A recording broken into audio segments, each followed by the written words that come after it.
allons passer à des évidences scientifiques. Nous avons la chance d'avoir Hervé Platel, professeur de neuropsychologie à l'Université de Caen et chercheur à l'INSERM, l'Institut national de la santé et de la recherche médicale.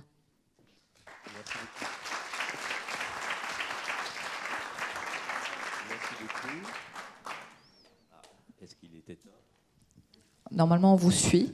Alors, ça y est, on vous suit. Dit, le sociologue m'a fait une blague. Donc voilà, merci beaucoup à Secanto de l'invitation. Je vais vous illustrer quelques éléments, effectivement, de l'actualité de la recherche. Donc vous savez qu'il y a beaucoup de recherches en neurosciences cognitives aujourd'hui sur les bénéfices de la musique, de la pratique musicale, tant d'un point de vue éducatif que d'un point de vue de la santé. Alors vous avez sans doute entendu parler que ces recherches ont pour but aussi de mieux comprendre comment notre cerveau se modifie avec les pratiques qu'on peut avoir. Et la musique est vraiment, et les musiciens sont un modèle tout à fait intéressant pour l'étude de la neuroplasticité. Alors la neuroplasticité, c'est la manière dont notre cerveau va se modifier dans la manière dont il fonctionne, mais aussi la manière dont notre cerveau va se modifier, et ça c'est plus récent, dans sa structure même. Peut-être que vous ne le savez pas, mais en fait, quand vous faites des activités répétées, eh bien, les apprentissages que vous allez faire vont pas seulement changer la manière dont votre cerveau fonctionne, mais vont aussi changer la structure même de votre cerveau, la densité de neurones, le nombre de neurones, la configuration cérébrale, mais aussi, on va dire, les autoroutes de l'information ou les départementales qui permettent à ces neurones de communiquer avec une densité de substances blanches plus ou moins importante, suivant les cas. Alors on va donner quelques exemples. Alors souvent on donne des exemples liés à la littérature sur les instrumentistes, les pianistes, les violonistes, etc. Alors comme c'est Secanto, je me suis dit je vais prendre un exemple avec les chanteurs. Il y a beaucoup moins de littérature avec les chanteurs. Et ici vous avez un résultat qui montre quoi ? Eh bien qui montre que chez des chanteurs d'opéra, des chanteurs professionnels, eh bien on va avoir les mêmes phénomènes de modification structurale dans le cerveau par effectivement l'intensité de la pratique et surtout le fait que cette pratique soit répétée du chant. Et qu'est-ce qu'on montre ici ? Eh bien que les régions de votre cerveau quand vous chantez qui représentent notamment les muscles laryngés, votre capacité à donc faire bouger votre langue, etc. de manière pertinente, eh bien tous ces muscles donc, qui sont contrôlés par des régions motrices là, sont modifiés par la pratique du chant d'opéra, par l'expertise. Quand on chante, alors est-ce que c'est différent que lorsqu'on parle ? Eh bien, il y a beaucoup de travaux qui montrent que c'est pas très différent. Vous voyez, ici, on demande à des sujets, pendant qu'on enregistre leur activité cérébrale, soit de chanter « Joyeux anniversaire », soit de dire les paroles de Joyeux anniversaire sans les chanter. Vous essayerez, c'est pas si facile.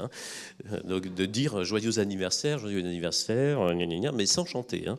Donc, fredonner joyeux anniversaire ou imaginer chanter joyeux anniversaire, tout ça, ça active le cerveau dans des régions, dans des réseaux assez similaires. On n'a pas forcément l'impression que le chant est très différent de la parole. Alors il y a des petites différences et je vais insister sur ce point. Entre la musique et en fin de compte, la parole et le langage, notamment, on a pu montrer dans notre laboratoire que oui, il y a des petites différences, notamment par rapport à l'accès en mémoire, aux informations que vous avez apprises, soit par le langage, soit par la musique. Et ce que vous voyez ici, c'est un résultat qui est extrêmement intéressant, qui montre que la musique, le réseau cérébral qui implique votre mémoire musicale, implique à la fois des régions de votre hémisphère gauche, mais aussi de votre hémisphère droit, de manière beaucoup plus large, en fait, que le langage. Le langage, c'est un réseau extrêmement spécialisé et qui fait participer donc des réseaux qui ont atteint un tel niveau d'expertise qu'ils utilisent des ressources très circonscrites, en définitive.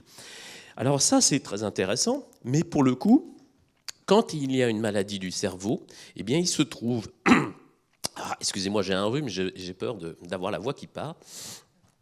Je pense que je vais prendre un peu d'eau. Voilà. Ça vaudra mieux. Heureusement, je n'avais pas prévu de chanter. Si, c'est prévu à la fin. C'est prévu. Ah, mince, je vais me faire avoir. Donc, vous savez qu'en québécois, c'est mon cher Michel. C'est pas joyeux d'anniversaire, c'est une chanson d'anniversaire qui s'appelle Mon cher Michel. Donc, on revient en France. Alors, en bleu, vous voyez ce réseau du langage très spécialisé. Quand il y a une maladie du cerveau, une lésion cérébrale qui tombe dans ce réseau, ben c'est la catastrophe. Parce qu'en fin de compte, il n'y a pas tellement de voies alternatives. Alors que vous voyez que pour la musique, eh bien, on a quelque chose de beaucoup plus diffus, qui engage le cerveau de manière beaucoup plus large. Et bien, pour le coup, c'est un avantage. Parce que quand il y a une maladie du cerveau, eh bien, il y a moins de chances que cette fonction musicale, la mémoire, comme la perception, soit complètement altérée. Et donc ça, c'est déjà une manière de montrer et d'essayer de comprendre pourquoi, effectivement, la musique va mieux résister aux maladies cérébrales que le langage.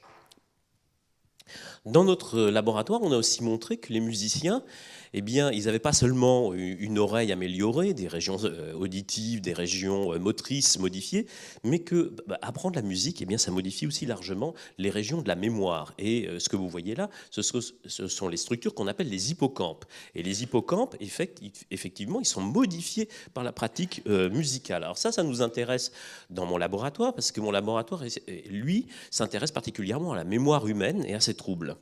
Donc on se dit, tiens, la pratique musicale, si ça a un impact sur la mémoire chez les musiciens, est-ce que les vieux musiciens, ils ont une meilleure mémoire? Alors, est-ce que pratiquer la musique dans la vie, est-ce que ça a un effet protecteur par rapport au vieillissement? On montre que les musiciens, effectivement, peuvent avoir de meilleures performances de mémoire que des sujets, contrôle, autres. Ce n'est pas toujours évident à montrer statistiquement, mais il y a des travaux extrêmement intéressants sur des grandes populations qui ont trouvé dans ces grandes populations des jumeaux dont un avait fait de la musique et pas l'autre. Alors ça, c'est rare, il faut les trouver, mais on peut les trouver. Et en fait, de s'apercevoir que le jumeau musicien, eh bien, dans son histoire médicale, il a eu moins de risques de démarrer une maladie neurodégénérative.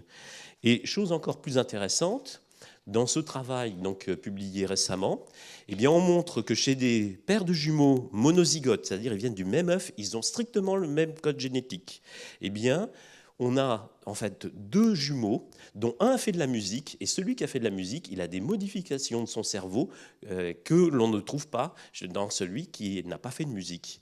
Et ce n'est pas vrai dans l'autre sens. Autrement dit, on sait que c'est bien spécifique à la pratique musicale. Pour le coup, c'est extrêmement intéressant comme message parce que ça montre que, eh bien, en fait, la génétique, les gènes déterminent un certain nombre de choses par rapport à votre parcours de santé, mais en fait, ce que vous allez pratiquer va modifier aussi, bien évidemment, votre cerveau et potentiellement le trajectoire de votre santé. Malheureusement, le fait de pratiquer la musique n'empêche pas toujours de démarrer une maladie neurodégénérative. Et il y a des patients Alzheimer, par exemple, qui étaient anciennement musiciens. Alors, il y a quelques cas cliniques qui sont documentés, mais ils sont intéressants, ces cas, parce qu'on remarque que chez ces patients Alzheimer anciennement musiciens, justement, la musique résiste particulièrement bien et leurs capacités musicales sont peu altérées par la maladie. C'est ce que j'expliquais tout à l'heure.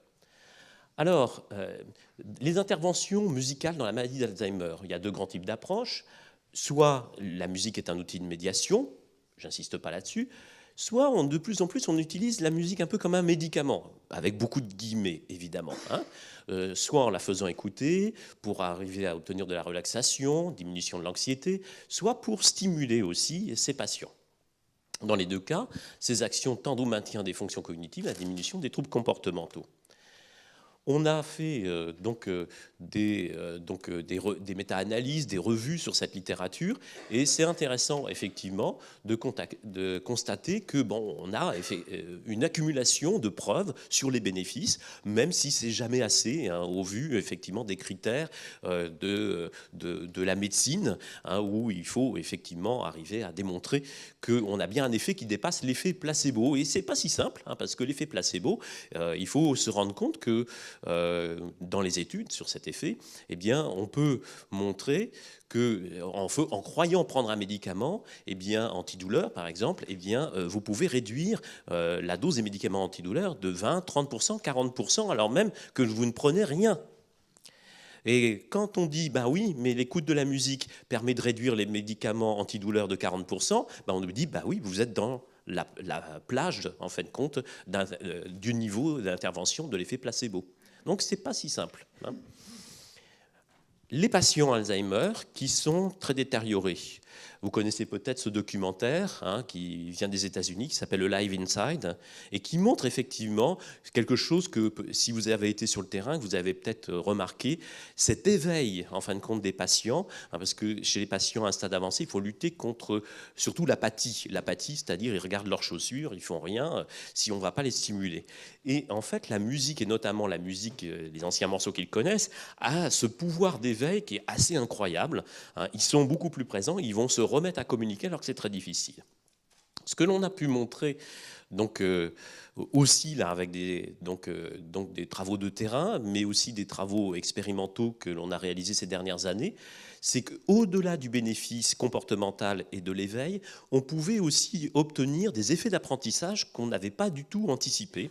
C'est-à-dire que grâce à la musique a été pour nous le révélateur qu'en définitive, l'image qu'on avait de ces patients Alzheimer très amnésiques comme étant des personnes dont l'activité ne permettait pas, en fin de compte, ce qu'il faisait, il l'oubliait et il n'y avait plus possibilité d'encodage de nouvelles informations. Et bien, grâce à la musique, on a réussi à démontrer que ce n'était pas tout à fait vrai, parce que quand on les mettait dans les bonnes conditions, on a été en capacité de leur apprendre, par exemple, des mélodies de chansons qu'ils n'avaient jamais apprises. Et donc, on a effectivement eu ces ateliers d'apprentissage de chants nouveaux qui ont démontré que l'image qu'on se faisait des patients Alzheimer était certainement une fausse image de ces coquilles vides qui ne sont plus capables d'apprendre. Et bien certainement que dans un certain nombre de contextes, on peut arriver à démontrer qu'il y a une possibilité d'apprentissage. Alors est-ce que c'est spécifique à la musique? C'est ce qu'on essaye effectivement de mieux comprendre avec des données qu'on a accumulées et une grosse expérience, un gros projet effectivement de neuroimagerie avec des patients Alzheimer à des stades avancés qu'on vient de terminer, pour lesquels on est en train d'analyser les données et qui montrent bien qu'on obtient un effet d'apprentissage chez ces patients on a des patients très sélectionnés. Ce que vous voyez ici, c'est l'atrophie cérébrale mesurée statistiquement dans le cerveau de ces patients, c'est-à-dire on a une atrophie majeure dans les régions de la mémoire, dans les régions hippocampiques, et malgré cette atrophie, malgré le fait qu'on sait qu'ils sont complètement amnésiques au sens classique du terme, c'est-à-dire une amnésie, on essaie de leur faire apprendre 2-3 mots, on leur demande de les répéter quelques temps après, et ils n'y arrivent pas. Et pourtant, il y a quand même un effet d'apprentissage possible, alors qu'ils ne sont pas conscients d'avoir appris quelque chose de nouveau. C'est-à-dire qu'ils vont être capables de vous dire, après effet de répétition, plusieurs jours de suite, « Ah mais ça je connais », alors que leur première réponse était « Je ne connais pas ». Il y a un changement de réponse, et quand on leur dit « Mais vous me dites que vous connaissez ça, mais vous l'avez entendu, vous l'avez vu d'où ?» Et là, la réponse habituelle, c'est « Oh, j'ai dû apprendre ça quand j'étais jeune. J'ai dû... » Voilà, ça c'est vieux, je le connais depuis longtemps. Et les données de neuroimagerie que l'on a pour le moment vont plutôt dans ce sens-là, de nous montrer qu'en fait, l'apprentissage de nouvelles chansons, ce qui est nouveau, ce qui est nouvellement appris dans leur cerveau, c'est comme si c'était en fin de compte de l'information ancienne. Donc pour conclure, ces travaux-là, moi j'ai pris l'angle d'attaque des patients Alzheimer parce que c'est nos travaux, mais je pense que vous pouvez après élargir cet exemple-là à d'autres contextes. Eh bien, ça permet vraiment de changer le regard sur les patients, sur la prise en charge de ces patients, de montrer qu'ils peuvent intégrer implicitement, inconsciemment, de nouvelles informations à long terme. C'est quelque chose de très important, parce que ça permet d'envisager la mise en place de programmes de soins culturels. On n'est plus juste, en fin de compte, dans l'occupationnel. On construit, en fin de compte, des choses avec eux. On va d'un point A à un point B et on va amplifier la qualité d'une relation. Et ça, c'est extrêmement important. Donc la musique s'est révélée particulièrement puissante pour révéler et stimuler ses capacités préservées, mais je ne fais pas de mystère là-dessus. Il n'y a pas que la musique qui est capable de démontrer, en fin de compte, ce type d'effet.